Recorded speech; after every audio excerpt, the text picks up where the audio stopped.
The Bephanse. The Bephanse Monthly. Brought to you by Bephanse. In this week's episode, we discuss the high-growth area of mobile gaming and explore ways for this industry to benefit Bephanse. You mean explore ways to exploit this industry? Yes, and use it to our personal benefit. Excellent. Now we're on the same page. Exactly. So I think one of the first ways that Bephanse has tried to exploit the mobile gaming industry is through our quotebook app, which was developed based on the actual Bephanse quotebook. So starting from our humble beginnings, we noticed that we said a lot of kind of crazy, funny things. And so we just, as many groups of friends do, we just started writing down these quotes in a little quotebook. And we assigned like a secretary. I think Holly was our secretary. And she would keep the book with her at all times.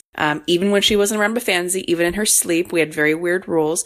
And she would write down and be the keeper of these quotes. And as the years progressed, we would even text her these quotes, or we would keep them on our own if we were not together as a whole group. And we decided it would be really interesting to make a quotebook app. And so we put that on our list of big Bephanse ideas that will definitely get done, unsuccessful category. Yeah, it won't fail. That's right. And our other gaming exploits in years past include hours upon hours. I think, Matt, we spent a lot of time playing Bubble Bobble and other Super Mario-related games on the original Nintendo in your basement. Absolutely. We cheated whenever we possibly could with cheat codes in those games. Gasp! I know it's hard to believe that such upstanding characters such as ourselves would do such a thing. Asterisk.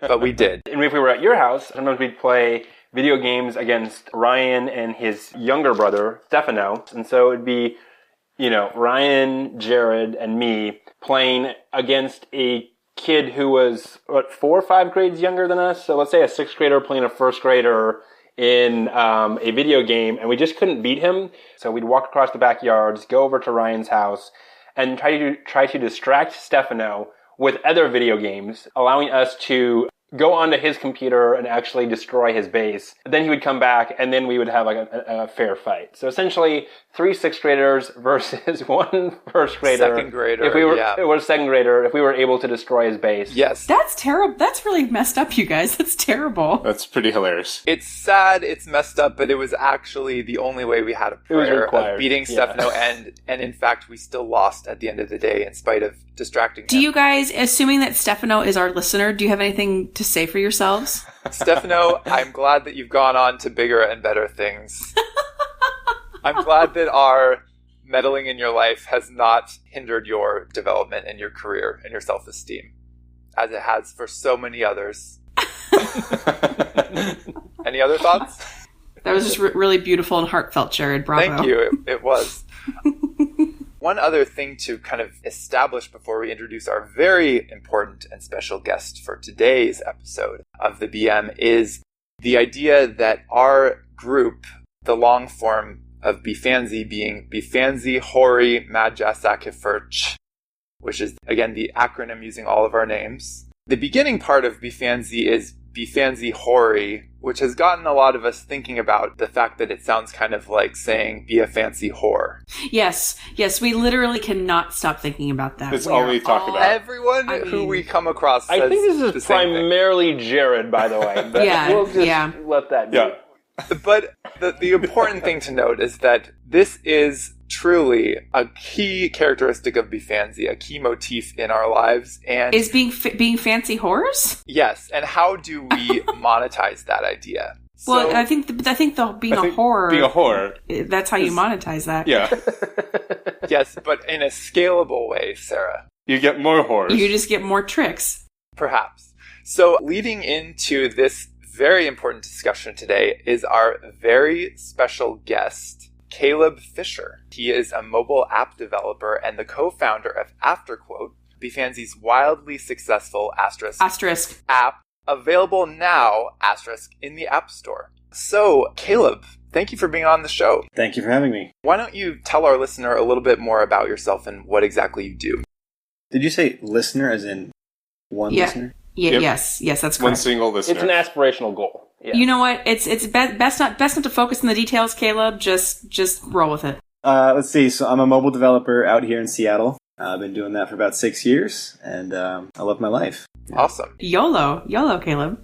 So what kind of apps do you work on? Yep. Mobile games. If you see a game you like on the App Store, we copy it, change a few things, and then call it our own. Is that legal? Yes. Everybody does it, so it must be, right? Ah, excellent. That's how it goes. Okay. Right. Lessons in business for Bephanse. Yep.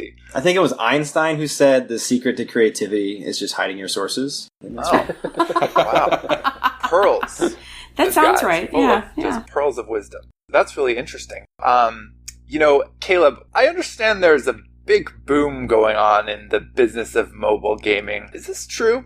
I think so. How can Bephanse profit from this? Everybody's got an app, a device in their pocket. Their play styles change dramatically from sitting in front of their TV for hours on end to checking in every hour for 5 minutes. That kind of play session kind of opens up games to have a different impact on your life. And it can be slightly more addictive in that now you can check your games and check into your virtual worlds in the same way. Virtual worlds. That's very intriguing. So what are some of the games that you've copied? I've done a few. One with a little village where you're kind of this little hero and you go wander outside your village and fight monsters and come back with your gear and level up your town. There's another one where you are a jet fighter pilot. We focused very much just on the core mechanic of firing missiles and firing guns, but in kind of like this cinematic dogfight mode. That was really cool. Wow. There was another one where you kind of this semi-World War II, built a town and then go fight, of course. What is semi World War II? Like semi World War II inspired art. It wasn't. It's not realistic World War II. It's like stylized. So it's like a retro throwback to that yeah, era. Yeah. Excellent. Yes. Gas masks and tanks and steampunk. It wasn't. Yes, a little bit of that. Caleb, did you ever grow up playing Drug Wars on your TI-83 calculator? You know what? I never got into that game, but everybody that I knew was playing that game. So I loved that game, but I also failed math class. I think there's a correlation there. There might be. A correlation between liking that game and failing math class. Yes, correlation, not causation. Hey, she learned something in math class after all. That was great. She didn't. Speaking of virtual worlds and leveling up, I thought it would be great for us to run by you, Caleb, our idea for a very special game that Bephanse would like to bring into the world. I'd love to hear it. Great. So... Asterisk. Asterisk. And so... the idea for the game, Caleb, is effectively an avatar-based kind of augmented reality game, if you will. The game is called BePhAnSeHoRy. And in effect, in a one sentence... the Jared Rieger story. In a one sentence description, the game is about leveling up your status as a local woman of the night, walking the streets, trying to, start small, finding the local Johns, and using that cash flow to better oneself and one's trinkets and one's bling. And using that to pursue higher class Johns throughout the course of the game as a sort of leveling up strategy. I see. Is this something that, what is the competition in games of this nature? Do we have a lot out there? This is fantastic. Yeah, I haven't heard of anything like this. There is GTA, of course, where you can go have sex with hookers and cars and then beat them up and take your money back. So is it kind of like that? And even the other side, though, right? As opposed to for like the John, we're really focusing on getting beat up. The lady of the night, the foray. I see. Yeah. And avoiding those types of Johns in general, I would think. Exactly. There would be various hazards and pitfalls for our little horror avatar to avoid on her journey to fancy horror stardom. But I think you bring up a good point. We really see this as a cross between Grand Theft Auto meets Pokemon Go. So you did say augmented reality. So are you wandering the streets dressed up in appropriate attire and kind of role-playing this in real life? It sounds like it's an RPG game. Yeah, I like that. I like the idea of wandering around. Going to dark parks and, wandering around dressed. Yeah. It sounds really safe, and I really would like to experience that. What legal liability? We have to look into legal liability, I think. Let's get our lawyer on the phone. We will. Yep, Pokemon Go had those little warnings when you first started that's like, be safe, stay in well-lit areas. You kind of have the opposite tips for your game, it sounds like. Yeah. Go down the dark alleys, bring a knife. Didn't some people die playing Pokemon Go? Didn't somebody walk off a cliff? Yeah, good riddance. Darwin Network. Yeah, we would definitely need some click-through disclaimer language at the beginning of the game. It would take probably 10 to 15 minutes to click through all of the waivers of liability that Bephanse would enforce. Levels 1 through 3 are just acknowledgement, exactly, and waivers. So Caleb, do you think this has potential? Absolutely. I'm gonna. You know what? I'm writing all this stuff down. I'm gonna go pitch it to some of the people I know, and I'll get back to you with a full proposal on how we get this going. Caleb, just be real with us. Are you going to steal this idea and profit on your own? I think if I say that, then I get in trouble. So I'm going to say I'm not going to copy it, and then I'm just going to go change it a little bit. Excellent. Thank you for being. I appreciate your honesty. You're welcome. He's reverse engineering our idea as we speak.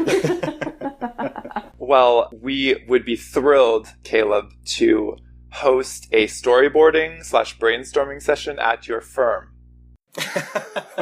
Excellent. And as you can imagine, we will dress very appropriately for such a business meeting. And there will be lots of trinkets that we will be wearing. Trinkets. Can you describe these trinkets, by the way? You mentioned them earlier. Oh. What were you thinking? Well, I think initially it's kind of in the costume jewelry category, but then you get, kind of blinged out more to the point of having real kind of fancy rings and... Like piercings? Tattoos. The classy, tramp stamps, classy, all of it. But right? Yeah, all very classy. The goal is high class. Yeah. Yeah, so we start out with like the quarter jewelry from like those vending machines at the store. And then we move up to like, Forever 21 jewelry. And then maybe go to Tiffany's. Yeah. That's like right. You end up like Kim Kardashian, pre-Paris robbery. In terms of lots of beautiful play. Kim Kardashian during Paris robbery. Yeah. Is it too soon? Is that too soon? No. Nobody got hurt, I don't think. Not soon enough. I also think an important part of this, we all recognize the power of storytelling in brand development and in marketing and things like that. So I think when we come to your firm, Caleb, we can also share some poetry and some limericks we've been working on. Do you have any examples? I do. When you walk with a limp, give a cut to a pimp, you're a street whore. And then it kind of just continues from there. It's actually a very long poem. It's like more of a ballad. Original content from Sarah here. Yeah, we'll have to trademark that. I'm just making it up. Asterisk. I'm making it up on the spot. It's pretty good, right? It's incredible. That is pretty impressive. Thank you. I think that's very applicable subject matter to discuss with the firm, yeah. Thank you. Excellent. Great. Well, guys, I think this has been a very productive first conversation on this game, and I look forward to our next one. First of many, it seems. First of many, indeed. Caleb, I'm so sorry. You've made a huge mistake. I just get to say asterisk at the end of all this, right? And it doesn't really count? Yes, exactly. That's our understanding based on our legal counsel. who hasn't returned any of our phone calls. He doesn't know he's representing us. And who we've never paid. Well, thank you, Caleb, for being on the show and sharing your thoughts. You're very welcome. My pleasure. Great. And how do you feel? I'm good. Yeah, I'm good. We like to check in with all of our guests to make sure that they're feeling not, violated, and they're psychologically they're doing okay. Yeah. Show me on the doll where Bephanse touched you. So in summary, I think it's a safe assumption to say that Bephanse's deep business experience will result in sweeping success in the growing field of augmented reality gaming. And now, let's cut to Sarah with the news. Sure. This is from March 2nd, 2017, Huffington Post. Again, legitimate news. In the first known brothel of its kind, a Barcelona establishment is offering erotic sessions with sex dolls. Clients of the agency will have to pay $127 an hour for a session with one of 4 big-breasted dolls. They are totally realistic in both their movements and their feel, and they will allow you to fulfill all your fantasies without limits, promises the website. Have a wonderful day! Asterisk 1. Jared and Matt are probably going to hell for using these cheat codes. Asterisk 2. AfterQuote at its peak had a whopping 12 unique users. Asterisk 3. AfterQuote is no longer available in the App Store and the company has gone under. If AfterQuote owes you money, good luck, bitches. We'll see you in court. Asterisk 4. He wouldn't. Asterisk 5. Sarah did not in fact make up that limerick, but ripped it off verbatim from Strangers with Candy. Bephanse, applying business solutions to non-business problems since 2003.